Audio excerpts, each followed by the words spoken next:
बताने लगी पिछली बार और लगती बाबुल को अति प्यारी।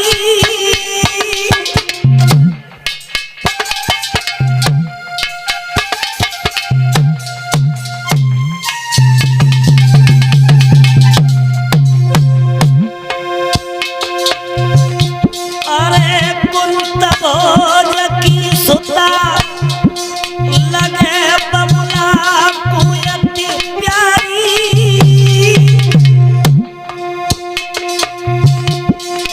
अरे मैंने करी तपस्या बालापन में जब थी हम कुंवारी बेटा करी।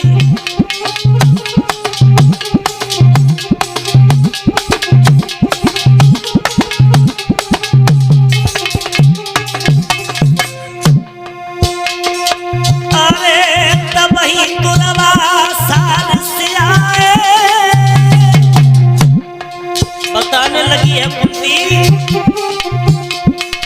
अरे तबई दुर्वासा से आए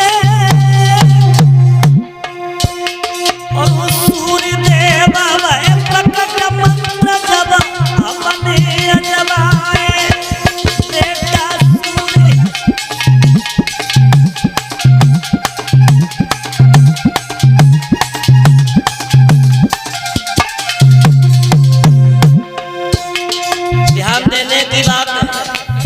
कुंती ने अपने पिता का नाम क्या बताया?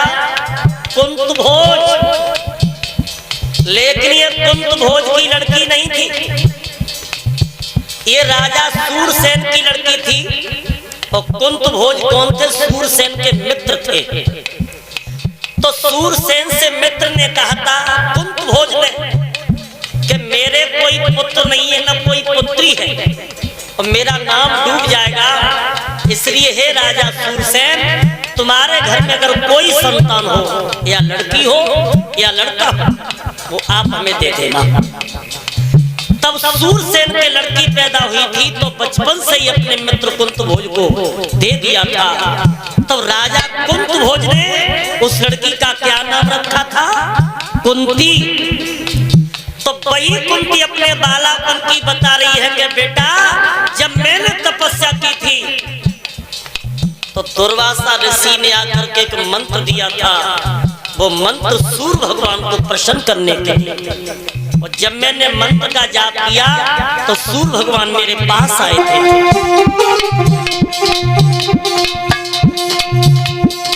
अरे लला मेरे गजब भारी। अरे लला मेरे गजब भारी। तब 9 महीना के बाद कुमार तू जन्म हुआ तारी बेटा 9 महीना के।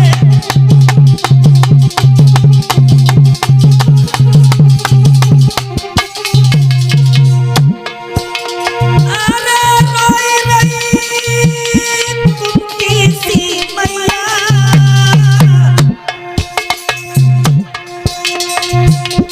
विशेष कर्म लिखी सोयो करो जय लाखों चतुरैया।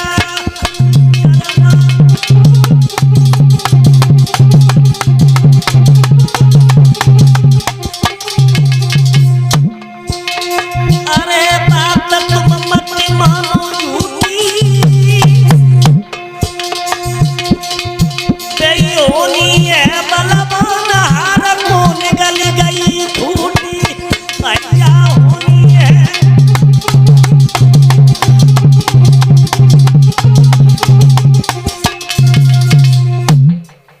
कुंती ने रो रो करके सारी हकीकत बताई कि लाला मैंने तुम्हें कुंवारेपन में पैदा किया था, लेकिन मेरे जैसी अभागिनी माँ दुनिया में कोई नहीं हो सकती।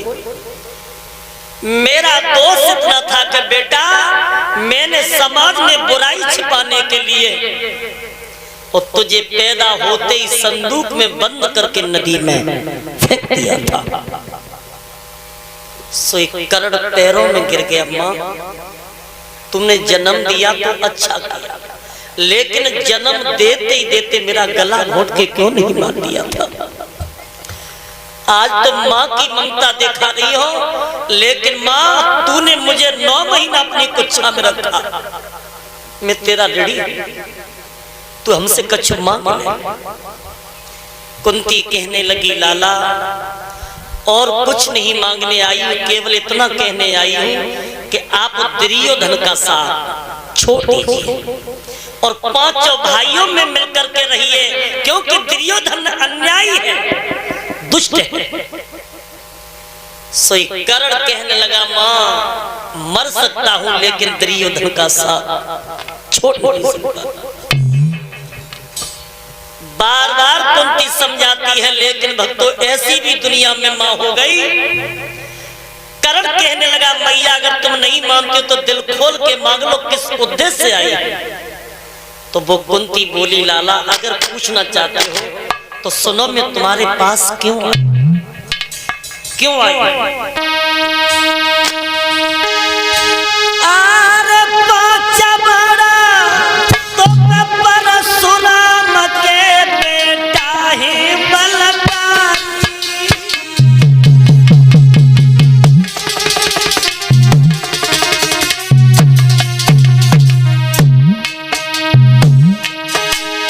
तू दान में मोको दे रे,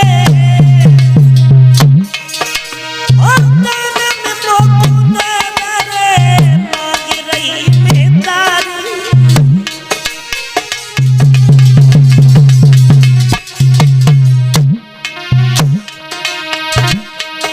मेरे बेटा पूर्ण कर दे मेरी आस, कि नहीं मारत खातिर कर्ण में आई तेरे पास। भैया सुन मैया की बात, लला धरती पे गिर गए। अब तो सुन कुंती की बात, कर्ण धरती पे गिर गए।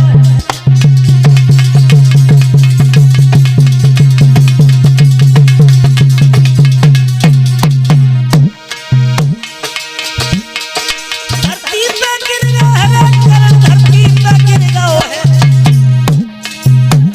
अब तो सुन मैया की बात, कर्ण धरती पे गिर गए है।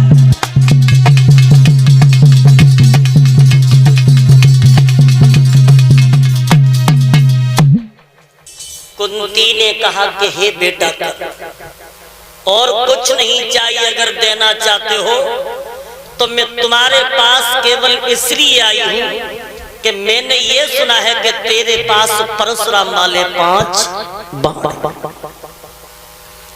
एकदम भाइयों ठाड़े से पछाड़ खा के कर्ण गिर गया। कहने लगा मां मैं तो तभी समझ गया था कि तू मेरे प्राण मांगने आई है, लेकिन मैया ये 5 बाण ले जा। अगर मैं मर जाता फिर भी तेरे 5 बेटा रहेंगे, और अर्जुन मर जाता फिर भी तेरे 5 के 5 ही रहेंगे। देखिए कितना सूरवीर था बलवान कर्ण। आज 5 बाण अपनी मैया को दे दिए, कह दिया कि मां उस अर्जुन से एक बात जरूर कह देना कि तूने जीते जी अपनी मां को भिखमंगी बना दिया। और भाइयों 5 बाण कुंती लेकर के जब चली है, आंखों से अश्रु की धारा बहती जा रही है। और जाकर के 5 बाण अर्जुन को दिए तो अर्जुन को बहुत बड़ी प्रसन्नता हुई। श्री सूतदेव जी सावधान करते हैं कि हे सोनकादिक ऋषियों, जब सुबह हुआ है तो शंखनाद युद्ध का हुआ।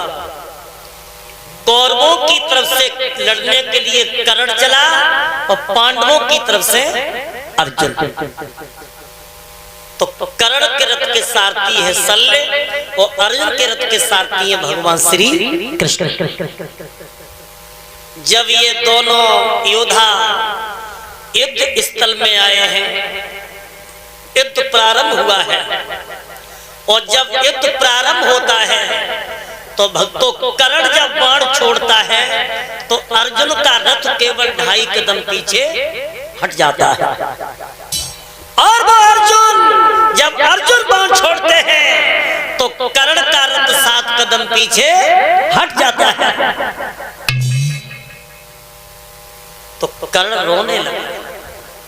और क्षत्रिय कवि युद्ध में रोता नहीं, लेकिन रोने क्यों लगा कि अगर आज मेरी मैया कुंती मेरे 5 बार नहीं ले जाती तो युद्ध में मुझे हार का सामना नहीं करना पड़ता। आज कुंती की बात को याद करके कर्ण फपक फपक के रोने लगा। लेकिन सल से कहा कि मित्र रथ को आगे बढ़ाओ, अब तो लड़ाई आर पार होनी है। और जैसे ही रथ को आगे बढ़ाया भक्तों किस्मत ने धोखा दे दिया। जो कर्ण के रथ के पहिया थे वो जमीन में धस गए। और जब जमीन में रथ के पहिया धसे निकालने की खूब कोशिश की, लेकिन रथ के पहिया नहीं। इसका भी कारण कुछ और था। ये भी कर्ण को श्राप लगा था अपने गुरु का। किनका? परशुराम का। जो ये परशुराम थे ये केवल ब्राह्मणों को ही विद्या सिखाते थे, न किसी क्षत्रिय के बेटा। तो ये कर्ण एक दिन ब्राह्मण बन करके परशुराम के पास विद्या सीखने आया था। और जब विद्या सीख गया था, विद्या में पारंगत हो गया था, तो एक दिन कर्ण की जंघा पर परशुराम ने अपना सिर रख लिया। और जंघा पे सिर रख के परशुराम को नींद आ गई, सो गए। और जब नींद आ जाती है तो कारण बस एक काला भमरा आया और भमरा ने कर्ण की जंघा को फाड़ना शुरू कर दिया। कर्ण की जंघा से खून की धारा बहने लगी है। और जब खून की धारा बहने लगी, लेकिन कर्ण ने अपनी जंघा को हिलाया भी नहीं, क्योंकि अगर जंघा हिलाता हूं तो गुरुजी सो रहे हैं, गुरुजी की निंद्रा टूट जाएगी। और भाइयों जब खून बहते बहते परशुराम के कानों तक आ गया तो परशुराम ने जब ये खून देखा तो उठ करके खड़े हो गए और कहने लगे, हे कर्ण ये खून की धारा कहां से आई?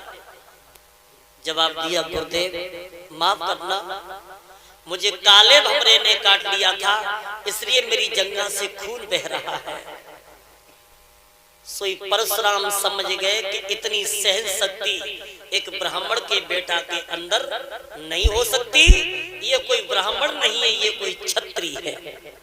और कहने लगे, बेटा तूने गुरु के साथ धोखा किया, तो जब तुझे भी धोखा मिलेगा उस युद्ध स्थल में। तो आज वही धोखा याद आ गया कर्ण को, गुरु परशुराम वाला। और जब रथ के पहिया जमीन में चले गए तो भगवान ने इशारा किया कि अर्जुन अब देरी मत करो, इस कर्ण को मौत के घाट उतारो। धर्म की बात आई है, सोई कर्ण बोला, प्रभु ये कहां का धर्म है? जब क्षत्रिय निहत्ता हो तो निहत्ते पे कभी वार नहीं करना चाहिए। भगवान बोले, क्यों रे, तू धर्म को जानता है?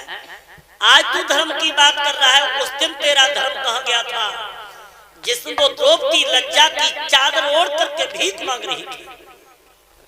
कृपाचार्य के पास गई, द्रोणाचार्य के भीष्म पितामह के पास गई, क्या तुम उस सभा में नहीं बैठे थे? और उस दिन तेरा धर्म कहां गया था जब 7 महारथियों ने घेर करके अर्जुन का बेटा अभिमन्यु मरवा दिया था? क्या वो निहत्ता नहीं था? और उस दिन तेरा धर्म कहां गया था जब तूने पांडवों के लाछा ग्रह में अग्नि लगवाई थी? वो आज धर्म की बात कर रहा है। एक बात कह रे कर्ण,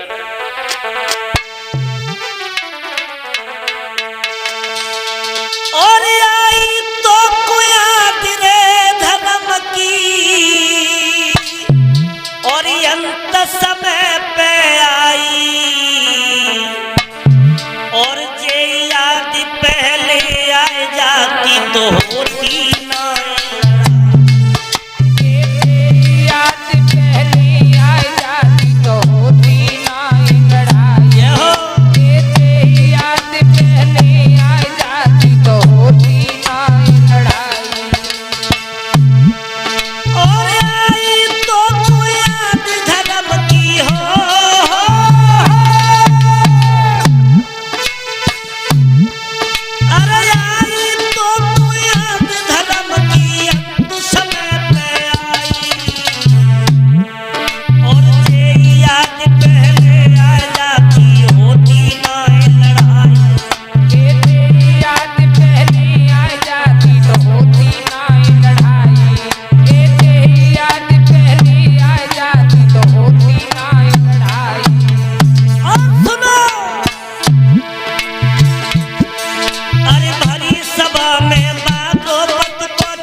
तो होती ना लड़ाई। आज तुम धर्म की बात करते हो करण। भक्तों, उसी समय भगवान मुरली मनोहर ने इशारा दिया अर्जुन को कि इसका अंत कीजिए।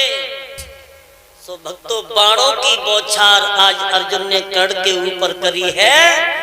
सबसे पहले सारथी मारा गया, उसके बाद कर्ण के शरीर में बाणों की सैया सी छलनी शरीर हो गया, खून की नदियां बहने लगी। अब तो कर्ण का अंतिम समय जब नजदीक आने लगा तो भगवान ने देखा कि अब कर्ण बचेगा तो नहीं, लेकिन कर्ण बहुत बड़ा दानी है। मरते समय इसके पास हम जरूर जाएंगे, कुछ न कुछ दान में मांगे। तो भगवान अर्जुन को साथ में लेते हैं, ब्राह्मण का रूप धारण किया। कर्ण के पास में जाकर के ब्राह्मण बन करके भगवान मुरली मनोहर पहुंचे। बोले कर्ण, हमने सुना है कि दुनिया में तेरे जैसा दानी कोई नहीं हुआ, लेकिन आज हम तुम्हारे पास कुछ दान में मांगने के लिए आए हैं। कर्ण कहने लगा, ब्राह्मण देव, अब मरते वक्त आए हो तो मरते वक्त मेरे पास और कुछ नहीं है, केवल मेरे दांतों में सोना लगा है, ये सोना मैं तुम्हें दे सकता हूं। बोले तो सोना ही हमें दान करो। तो भक्तों, कोनी के भर चल के एक पत्थर उठाया है और पत्थर उठा करके कर्ण ने सोने का दांत तोड़ दिया। तो सोने का दांत भगवान को दे दिया कि मरते समय यही मेरी इच्छा अधूरी है, मैं तुम्हें दान दे रहा हूं। तो भगवान खुश होकर के बोले, बेटा कर्ण, तू हमसे कुछ मांग ले। कर्ण कहने लगा, प्रभु अगर देना चाहते हो तो मेरी अंतिम इच्छा, वो इच्छा क्या है? क्या बोला है कर्ण?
मरने के बाद मेरी लाश को उस जगह लगाना जिस जगह पर कोई पाप नहीं हो, कोई अधर्म नहीं हुआ हो। और इतनी कहकर के कर्ण ने भगवान की मूर्ति को हृदय में धारण किया और अपने प्राणों को छोड़ दिया है। अब भगवान कर्ण की लाश को लेकर के जहां जाते हैं तो कोई दुनिया में जैसी जगह ना दिखाई दे जिस जगह पर पाप नहीं हुआ, कोई दुनिया में ऐसी जगह नहीं दिखाई दी जिस जगह अधर्म नहीं हुआ हो। तो अंत में भगवान श्री कृष्ण ने कर्ण को 1.5 हाथ की हथेली पे जलाया था। कहा? 1.5 हाथ की हथेली पर संस्कार किया।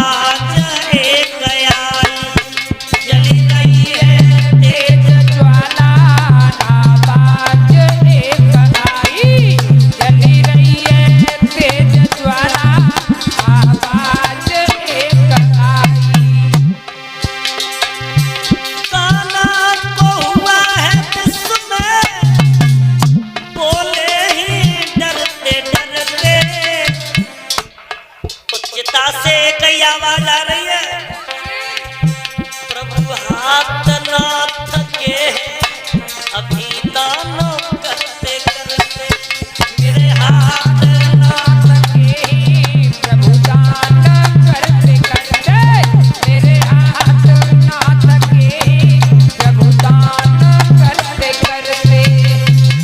बोलिए आनंद कंद भगवान की।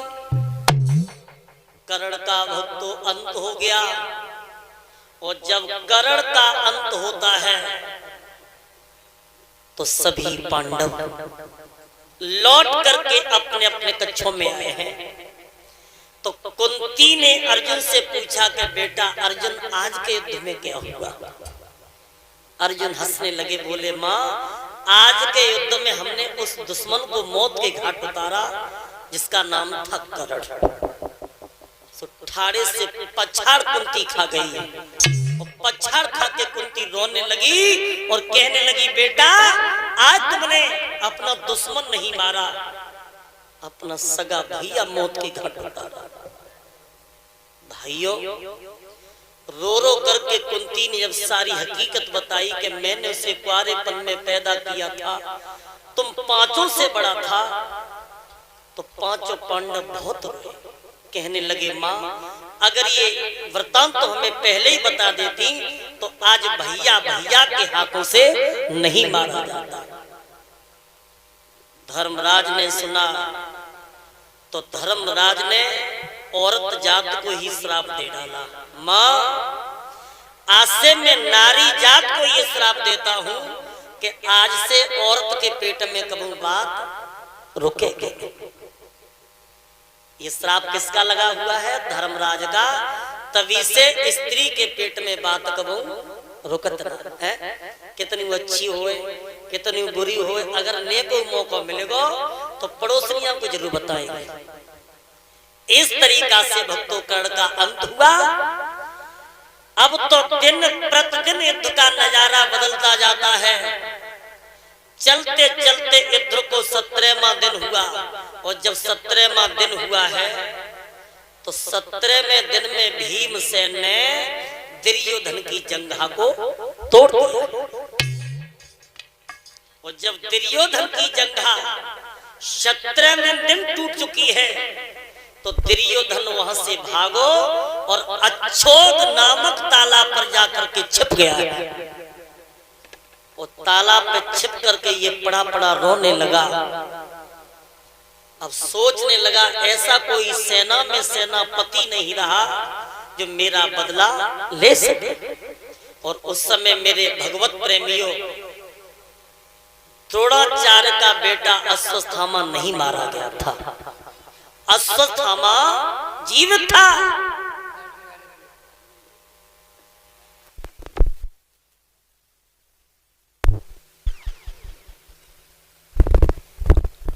बोलिए आनंद कंद भगवान की जय, सतगुरुदेव भगवान की जय।